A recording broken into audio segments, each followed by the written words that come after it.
In this video, we are going to cover how to negotiate and persuade with your friends and family. Naturally, needless to say, in 99% of situations, it's all unicorns and rainbows, everything is fine. But in 1% of situations, they are a nightmare, especially if they're very stubborn when you're trying to persuade them. So what are some techniques that we can use to persuade your friends and your family? Whether you're trying to persuade a friend to go watch a particular movie, or whether you're trying to persuade your parents to finally accept that career move that you've made, negotiations with friends and family are always emotional. There are personal elements thrown into the mix, and things are not logical for the most part. But there are some persuasion techniques that we can use for these specific situations. Let's take a look at 4 of them in specific. So the first technique is you want to be more stubborn than them, more persistent. What I mean by this is the following. Especially in family situations, they use their contextual power a lot. They intimidate you into not saying what you need to say, or they make it seem like you're wrong just because they have more experience and more power than you. So the only way to fight this effect is to be more stubborn and more persistent than them. But here's the key. I'm not saying for you to engage in an all-out flame war. That's not what you want to do. You want to persist politely, almost like you're drawing a boundary, saying something like, hey, I don't accept this type of conversation, but we can talk about something else. And if they insist, again you say, hey, I don't tolerate being questioned on this part of my life, but we can speak about something else if you want. The idea here is that you want to put up a relentless defense, but not a relentless offense. You don't want to be attacking them in turn.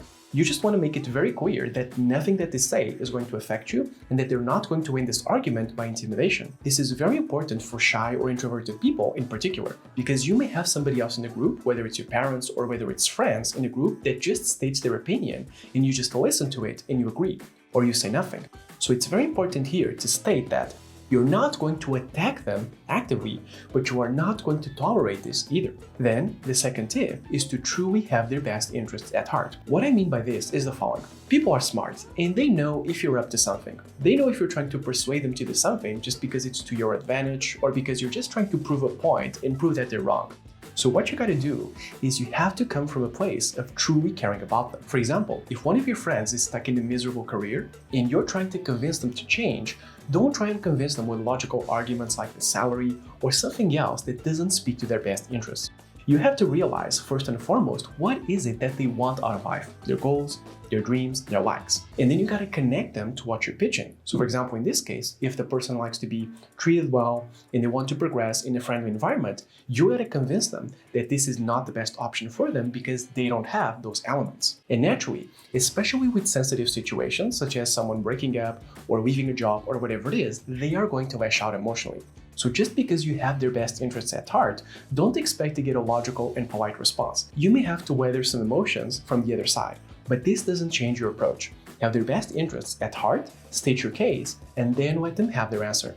In some cases, they just need to bang their head against the wall, and they will come back to you after that, and they will tell you that you were right. But that's not the key here. Whether they follow your advice or not, what you want to do is you want to always persuade by having their best interests at heart, because otherwise they will know immediately. Tip number 3 is to reshape their objections. This is a technique that is very used in sales, but it's also very useful for this use case in specific. And the gist of it is the following. Whenever they have an objection, you don't want to answer that objection, you want to convert it to the emotional pattern that is underneath, and that's what you deal with. For example, you're trying to convince someone of a career change, and they tell you that they're not ready to change yet. Being not ready to change may signal a lot of different things that may be underneath. Maybe they're afraid of success. Maybe they have something good that they're afraid of losing. Maybe they just don't think that they're good enough for the new position, or any other set of reasons. So reshaping an objection is you don't answer the objection itself. You're not going to tell them why they're ready for the new position, but instead you get to the core reason, such as, for example, fear of success, and then you deal with that. If you think about it, it's a little bit like the inception. You don't want to tell the person what to do, you want to plant the seed in their mind of something deeper, and then they'll come to the conclusion all on their own. Hopefully, at least. Now, obviously, this is a bit of a segue to the previous point, which is having their best interests at heart. Because if you don't know what they want out of life or what's best for them, chances are you're not going to be able to diagnose what is the deeper reason behind their problems, or behind their objections, at least. And tip number 4 is to draw boundaries, personal boundaries. What I mean by this is the following. In most cases, the discussion will be acceptable. You want to suggest something, the other person wants to suggest something else, and you go back and forth. But in some cases, someone says something that's over the line. And what you want to do, again, is you want to defend yourself. And you want to say very politely, I'm sorry, but I don't tolerate that. But we can speak about another thing if you will. This is very present, for example, with friends who are overconfident or family, where they tell you, hey, your career sucks, or this decision sucks, or whatever it is, or you're stupid. There is a point where somebody crosses a line and you have to tell them politely to get back to the acceptable domain of discussion. This is important for two reasons. First, it's just not tolerating abuse from people. And believe me, sometimes the people closest to you inflict the biggest amount of abuse. But also, it brings nothing to the discussion. Even if someone calls you stupid because they're trying to make a point, is that going to move their point further along? It's probably not. So what you want to do is you want to have an acceptable domain of arguments and discussion and so on. But whenever someone says something that's out of line, immediately you want to politely assert yourself. And again, you don't want to be very aggressive, you just want to be defensive. You just want to say politely, I'm very sorry, but I don't tolerate that. Let's go back to the acceptable domain of what we were discussing. So these are 4 tips that you can use to persuade your friends and family. First of all, you have to be more stubborn than them, more persistent. You don't need to go on the offensive, but you need to have a relentless defense. You want to show them, no matter what you say, I'm going to be there and I'm still going to defend my point. Number 2 is you want to have their best interests at heart. People are smart and they notice when you're trying to win an argument just to get the point across versus really trying to fight for their best interests. Then remember, reshape their objections. In most cases, the actual objection is not what they're feeling underneath.